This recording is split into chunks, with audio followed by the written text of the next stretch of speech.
Next on Max TV, we take a look at lightweight lighting and we preview Bradley Holt. We take a look back at Latin Fury 8. Coming up on the next round.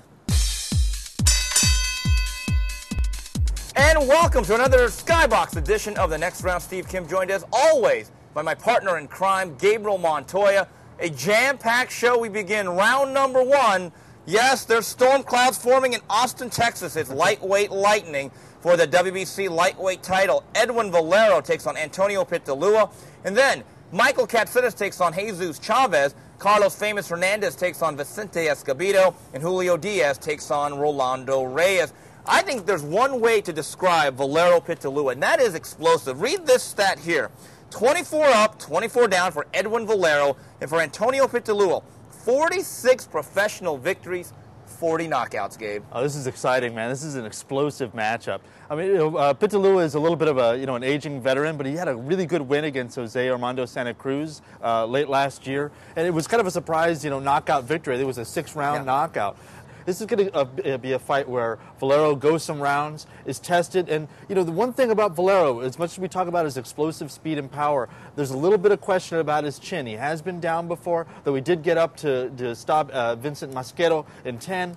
I look for this fight to go to late. Now I'm going to go with the upset special here. Whoa! Valero is going to win, but he's going to go the distance for the very first time. Oh, that's the hedged upset special. You're getting the half soup, half sandwich. You're not getting the full meal. Here's what I think. Pitalua, I don't know how many people actually saw the Jose Armando Santa Cruz fight, but this is a 39-year-old guy, though, who has the body of a fighter in his late 20s. He's a big, raw-boned guy. He's got a big right hand, and he absolutely blew through Jose Armando Santa Cruz. He overmatched him with strength. He's got a very good right hand, and Rudy Hernandez, the trainer of Santa Cruz, said he was actually very impressed by the upper body movement and the subtle movements of Antonio Pitalua. And the one thing about Valero, couple of factors here. I think he's going to win the fight, but this is by far his toughest matchup. Even Mosquera, for a couple of reasons. Number one, the last 2-3 years, he's really embarked on this Japanese tour and fighting in Mexico against B, C, and D level opposition.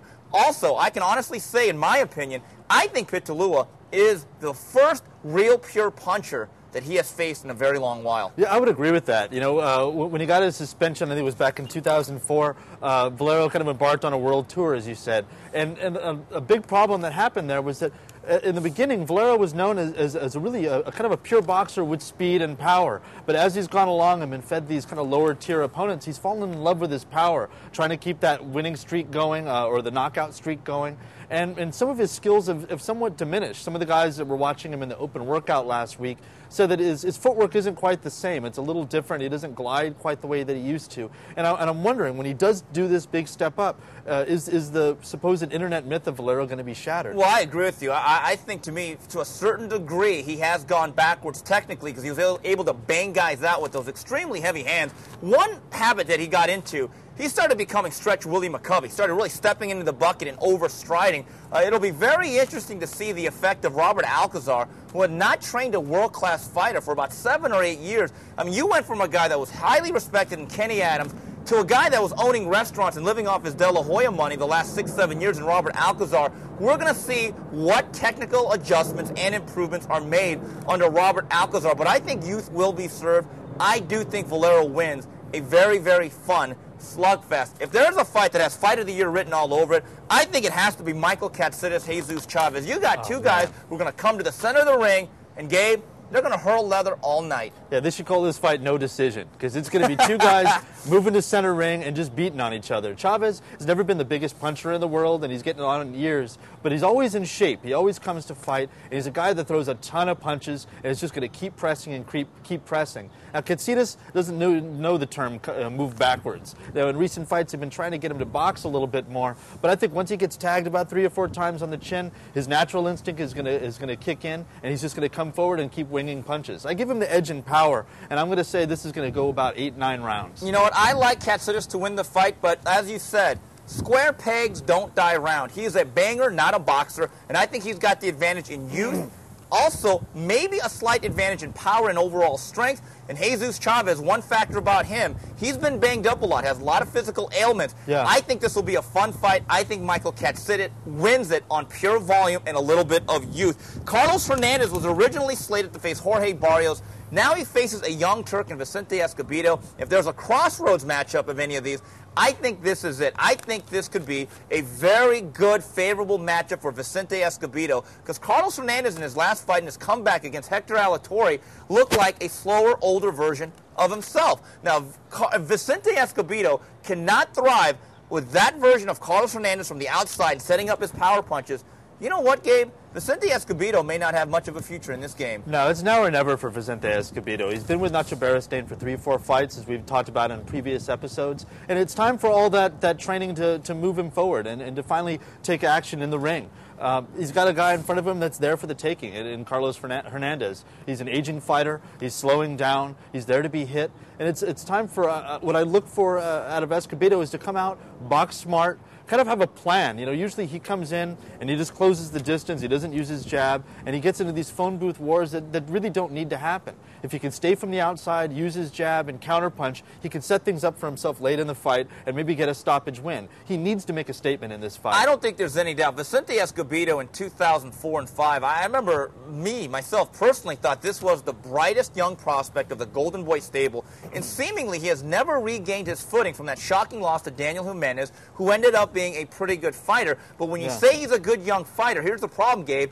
You look at his birthday, he's 27 years old, so he's at that stage. He should be reaching a certain plateau in the game. And the fact that the fight that he was going to take before this pullout of Jorge Barrios was Kevin Kelly, that kind of makes you wonder where the Golden Boy brass and the Vicente Escobedo management thought of their own progress. But I think this is a huge hurdle. He's got to look good. He just can't sneak by a close victory over this version of famous Hernandez. And Julio Diaz was supposed to take on Joel Casamayor in what I thought, Gabe, was going to be a very interesting fight. Yeah. Julio Diaz looked like he was in great shape at that press conference about 5-6 weeks ago. In his place for Joel Casamayor is reluctant Rolando Reyes. All I can hope is for one thing. He puts on a much better effort than he did against Jose Luis Castillo about 2-3 years ago. Yeah, I'm not that excited about seeing Reyes in the ring, but I am excited about Julio Diaz. He always comes in shape. He's got good speed. He's got good power. I'm a little worried about the chin, but I don't think he has to worry about that in this fight. I look for him to come out fast and make a statement as well. I'd say 5-6 rounds, and he's going to get Reyes out of there. Julio Diaz, back about 8-9 years ago when he was first a prospect, was a highly touted guy, and people expected stardom for him. Now, he hasn't been a complete bust. He has not been that five-tool player that ended up can't hit the curveball, but he hasn't been that 10-time All-Star either. He's that guy that's hit about 280, hit about 20 home runs, driven in 80 runs, hasn't made a lot of All-Star games. He is still only 29. He's got some time here, and if you pick your spots with them the right way, I think he can pick up another belt. But the one thing that was impressive, he came in way too heavy in training camp for that Juan Diaz fight. At that press conference 5-6 weeks ago, he looked like he was right at the junior welterweight level. Yeah. I think he's still a solid guy. I don't know if he's elite, but I still think he's pretty solid. Well, he made a big change, and he got his brother Joel to start training him. And looking at his brother Antonio Diaz, who's training under Joel Diaz as well this weekend, there's a bit of a retooling, kind of moving back to what made them good in the first place. And I expect to see that this weekend with Julio Diaz. All right, well, that's it. Lightweight Lightning from Austin, Texas. We come back. We take a look at Showtime. Moving on, round number 2 of the next round. Steve, Kim, Gabe Montoya talking boxing. There is unification at the Bell Center in Montreal, Canada for the WBC and WBO junior welterweight title. Kendall Holt at 25-2 takes on Timothy Ray Bradley with a record of 23-0.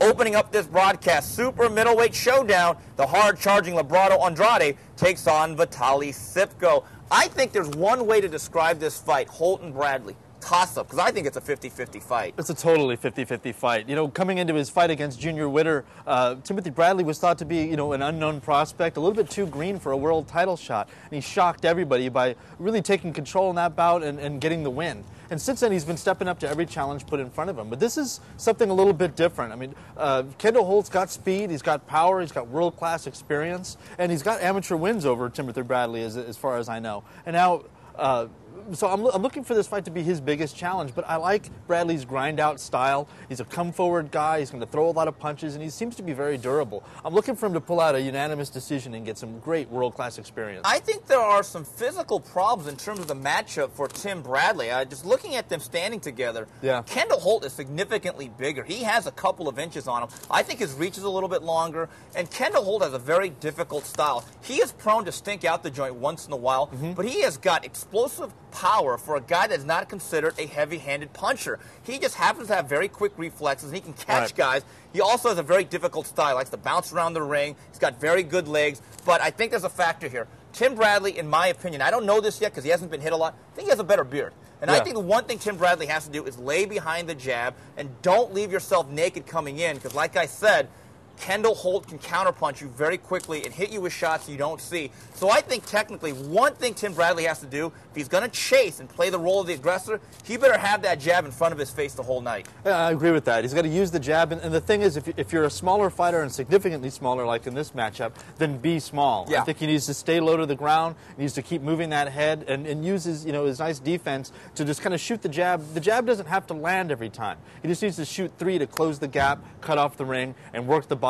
of Holt and slow those legs down. And I like the experience of Tim Bradley. This is a kid last year, before he won his title, he had never traveled from Southern California to fight. This really was a club fighter from Southern California, taking on one of the most difficult styles in all of boxing in Junior Witter. And I thought by the second half, he dominated that fight. He figured out the style. And Junior Witter is about as unorthodox as it gets. I think this is a very, very tough fight because one advantage that Kendall Holt has, he does have significantly more one-punch power. But I like the steadiness of Tim Bradley. I think Bradley can take his punch a little bit better, and I think he might have better stamina. This could be West Coast bias, but I will take Tim Bradley to win a tight 12-round decision. I'm going to agree with that. I'm going to take a tight second half win. He's going to take a while to adjust to the speed and to the style and the range of Holt, but then by the second half, I think youth is going to be served. And on this undercard, opening up this Showtime broadcast, Vitaly Sipko takes on Labrada Andrade in a very interesting matchup of style. Sipko is a very well-schooled Eastern European boxer who's going to dance from the outside, and those type of guys give Labrada Andrade troubles, at least in the early rounds. Yeah, if you can move at all, you're going to give Labrada Andrade a lot of trouble. But the guy's a Mexican monster movie, man. You can move all around the ring. You can hit him with a baseball bat. He's just going to keep coming like a zombie. I look for him to, make this kind of a close competitive fight. I think Sipko is there to be beat, even though he is a solid European boxer. He's got good skills. I thought he beat Jeff Lacey in their matchup together. And he's shown durability and the ability to take punches. So I look for him actually to take the decision in this one. I think he's going to box from the outside. When they get in close, I think he's going to tie up and frustrate Andrade. And I think he's going to pull out a close one. No, that is a true upset special. So you are going with Vitaly Sipko. You know what? I'm going to go with Labrada Andrade. He is the house fighter here. Remember, he does have roots in Montreal. He is trained by the Grant brothers. So I think it's going to be a very close fight. And based on what happened, I think people, especially in that area, they are yearning to see a Lucien Boutte rematch, and I think they will do everything in their power to make sure that happens. I think Sipko wins the early rounds with his foot speed and his mobility. I think the second half of the fight, the size and the strength, Labrada Andrade catches up, and it could be a fight that goes either way, 7-5 in rounds. I will go with Labrada Andrade. Well, that's it for round number 2. The next round, we come back. We take a look back at Latin Fury. And we are back on the next round. We take a look back at Latin Fury 8 from Tijuana. Junior middleweight Julio Cesar Chavez Jr. remains undefeated, a 10-round decision over the tough game Luciano Cuello. Bantamweight Fernando Montiel dominates Diego Silva in 3. Then Humberto Soto blows away Antonio T-Rex Davis in 4 rounds. Gabe, here's the thing about Julio Cesar Chavez Jr., another creation of Bob Arum, Top Rank. I'm not saying this kid is the Mexican Butterbean or the Mexican Mia St. John, but I get the sense that he's already reached his ceiling as a fighter, which isn't necessarily a bad thing. He makes for good TV, he's an entertaining kid, he's an honest fighter, but I don't get the sense he's at the same level in terms of prospects or potential as a James Kirkland or Alfredo Angulo. And then you can give him Latin Fury 88 and milk this for as long as you want. He is what he is. Yeah, I totally agree with you. When you watch him, he's got good skills. He's able to stay at range. He's got a nice jab. He's got a nice skill set. And he seems to have some heavy hands. He seems to break the nose of every guy that he fights. But here's the thing. I mean, you don't see like a kernel of something special. You don't go, wow, when he really polishes up, he's going to use, whatever factor to really blow people out. I mean, if you put him in with a Kirkland or Angulo, I think they blow him out in about 3 rounds. The thing is about Chavez, one thing he does seem to have is a pretty good chin. And he gets hit with everything. And the couple of questions that I have about Chavez, what really makes me worry about his overall ceiling as a fighter, is number one, you're looking at his body. He should be at 147. But the bottom line is this, from what I've been told. Too many yes men in that corner. And number two, his work ethic is not exactly Bernard Hopkins. And he seems to be a sense a young man with a sense of entitlement. Because let's face it, he slept with silk pajamas on as a kid. He did not struggle like his father. Right. I think Bob Arum knows what he's doing here. But I will say this, by the end of the year, I would hope that they fight somebody, at least like an Alfonso Gomez. Luciano Cuello was a tough guy. But you know what? There's a reason why they chose him. He knew that they had a pretty good skill set, but really no ability to hurt them. I think any semblance of speed and or power, I think this is when the bandwagon stops for Chavez Jr. I think even, like the guy we saw that beat Hearns this weekend, Harry Joe Yorgi, a guy that's just well-schooled with enough power or, enough strength to kind of have a strong punch is going to give him trouble. I mean, it seemed like for 2 rounds he had great range and was controlling everything, and then his jab just went away, and it makes me wonder if his lack of work ethic in the gym makes it so that he can't follow through with his game plan. He just seemed to completely abandon it and just was happy to go to a phone booth war, which he didn't need to do. No, Gabe, when a fighter becomes stationary and stops moving, a lot of that does have to do with conditioning or lack thereof. If your legs are in great shape and you have a great cardiovascular capacity, it's much easier to use your legs and create and separate from yourself from your opponent. Here's the problem with Chavez. I think that he's at that stage where if he can't blow a guy out, he doesn't have a lot of other layers to him as a fighter, and he has to kind of dig in and fight, which makes for good TV. Just don't know about his long-range prospects. What I like, Gabe, about Soto and Montiel, especially on pay-per-view cards, they took care of business. They didn't stink it out for 10 rounds. They established their dominance, and they showed why they are truly world-class performers at their respective weight classes. Yeah, I expected Soto to, I wanted Soto to come out and make a statement against Antonio Davis, and it's exactly what he did. He came out firing every kind of shot you could think of, and he had a guy in front of him that was looking to kind of stink out the joint, to kind of move or flurry in and then bully him into the ropes and just tie him up. And he stayed really patient, looked for his countering opportunities, and got him the hell out of there. Yeah, T-Rex may be extinct now like the other dinosaurs, but nobody has ever stopped Antonio Davis that early, and he blew him away. And I'll say it again, if there's one guy that can trouble Vic Darchinyan between 115 and 118, it is Mr. Short Shorts, Mr. Daisy Dukes, Fernando Montiel. Yeah, man. I mean, getting back to Soto, he made the T-Rex look like the Craptor. But, yeah, who wears short shorts, Montiel, man? He looked great. Yeah, he came out, and again, he kind of had an awkward, very aggressive opponent who was looking to overwhelm him with some volume, and he stayed patient. He landed some really short right hands. It was a beautiful thing. I can't wait to see him versus Darchinyan or the Darchinyan-Agbeko winner, because I haven't made my pick in that, and I'm kind of starting to lead towards Agbeko. Ooh, very, very interesting. We come back, we wrap it up with news and notes. And we wrap things up here on News and Notes, and we go to the fight review. Friday Night Fights from the Nokia Theater in Los Angeles. Eddie Chambers with a 10-round victory over Sam Peter. And the next night on Showbox, Harry Yorgi with a TKO in 9 over Ronald Hearns. And Andre Durrell stops the overmatched Derek Finley in 6. Here's the way I look at Chambers Peter. One guy was kind of out of shape. One guy was really out of shape. One guy did a little, and another guy did a lot less. So the latter beat the former in every single way. And I think, to me, here's the thing that's really sad. Sam Peters, who was out of shape for Vitaly Klitschko, actually came in 12 pounds heavier this time around in his return fight. Yeah, I didn't get it at all. For 265, though, he didn't look as sloppy as I thought he was, and he seemed to box a little bit better than I expected. He went to the body a lot, tried to stay with the jab, but, Chambers' fast hands and his good movement were just a little bit too much for him. Here's the thing that I thought watching the fight, is what a golden opportunity was missed by Eddie Chambers. Yep. If he would have come in gain shape instead of pear-shaped, he actually might have, made some sort of a statement here, but instead, he takes off his robe and he's got like a food baby hanging around there. It was ridiculous. I think Eddie Chambers needs to trust himself. I was next to Malik Scott, young, talented Philadelphia heavyweight that knows Eddie Chambers very well.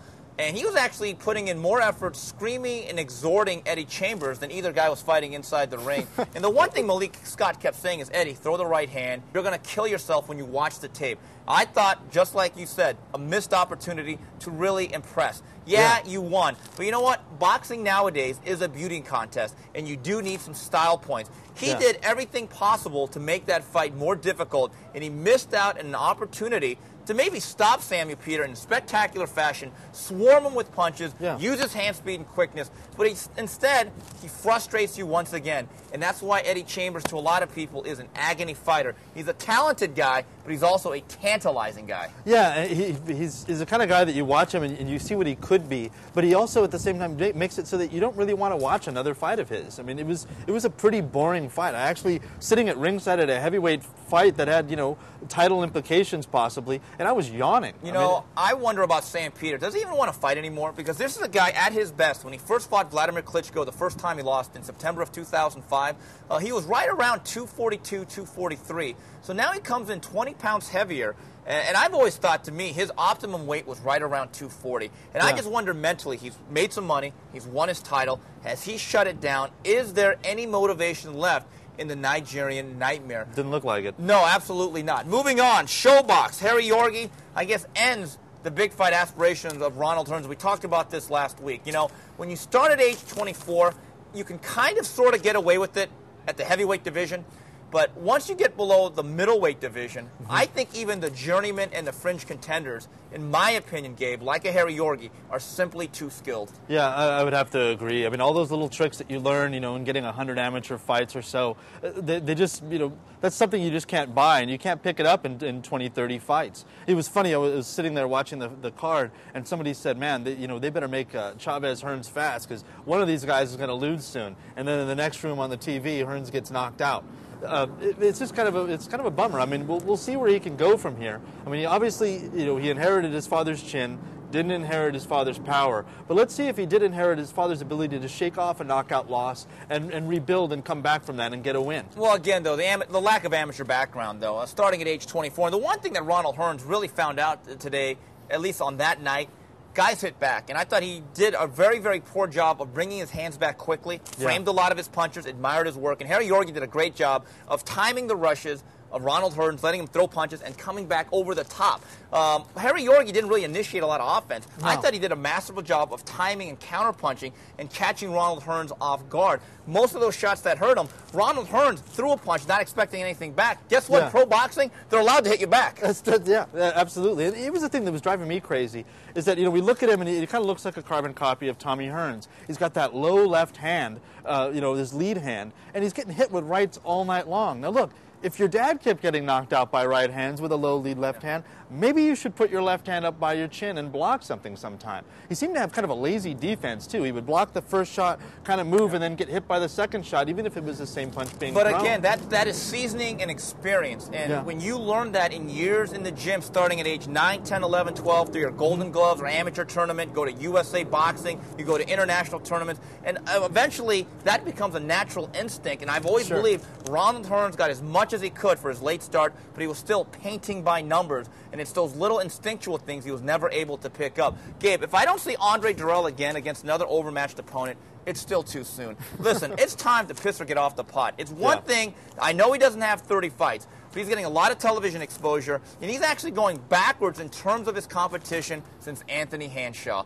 I'm sorry, the jig is up. Yeah, I couldn't agree more with you, man. I was watching him, it's like, oh great, he's just blowing out a shorter guy who's a career middleweight, and kind of sticking out the joint while doing it. He's either attacking full force and wasting a bunch of punches, trying to break through the guy's defense, instead of, using a jab, maybe feinting, trying to set something up or get his opponent to open up so that he can counter.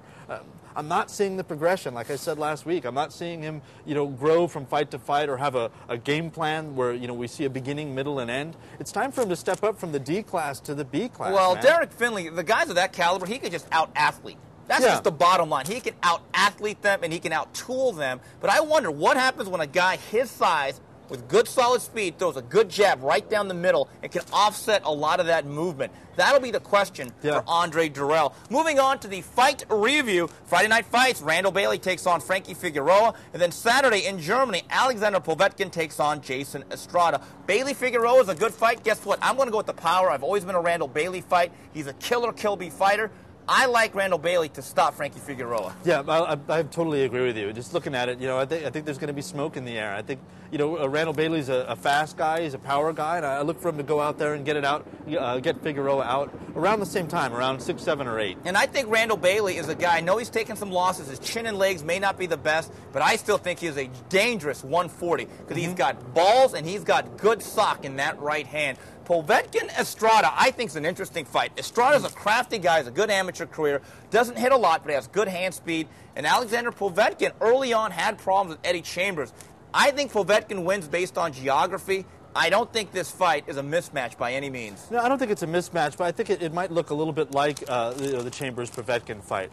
Coming into the Chambers fight, Povetkin had a really bad flu the week of the fight. And, he's kind of a volume puncher. He doesn't have one-punch knockout power. He just kind of overwhelms you with pressure and volume. And I think the flu, it was the worst Povetkin that I had seen to that point. So I look for him to come out and kind of make a statement. He's been chomping at the bit to get back in the ring. And I'm going to look for a stoppage here around 6, 7, or 8 again. Right. Moving on, we wrap it up with tidbits. And Antonio Margarito's raps, according to the final investigation, contain elements to create plaster of Paris. Also, April 24th on ShowBox, St. Louis Showdown. Corey Spinks takes on DeAndre Lattimore. Then the day after on Showtime, added to the Frock Taylor Green De Leon Jr. doubleheader, is Vernon Forrest against Jason LaHoulier. Moving up top, well, we wanted the final evidence, and there it is. And I think it's pretty damning. And I think, to me, if people believe that Antonio Margarito and his trainer deserve a lifetime ban, I'm not so sure I can necessarily disagree. This is a heinous crime.